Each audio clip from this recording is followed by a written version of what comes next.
Γεια σας παιδιά, Άγγελος εδώ, σημερινό βίντεο. Σημερινό βίντεο θα σας δείξω πώς να κάνετε πώς να κάνετε edit ένα βίντεο σχετικά με το σήμερα θα σας μιλήσω σχετικά με το shortcut, πώς να κάνετε το download, απλά πάτε για το shortcut, πατάτε download, πατάτε 64-bit Windows installer ή τα bit που έχετε ή 32-bit που έχετε ή 32 bit ή μέσα από το zip ή 1002 πράγματα που σου λέει εδώ πέρα, είναι ακρίβεια 8.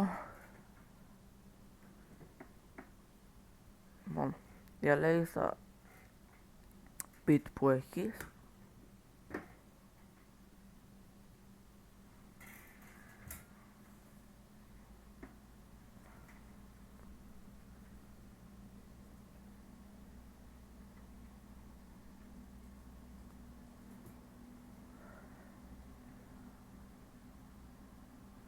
αυτό εγώ το έχω κατεβάσει.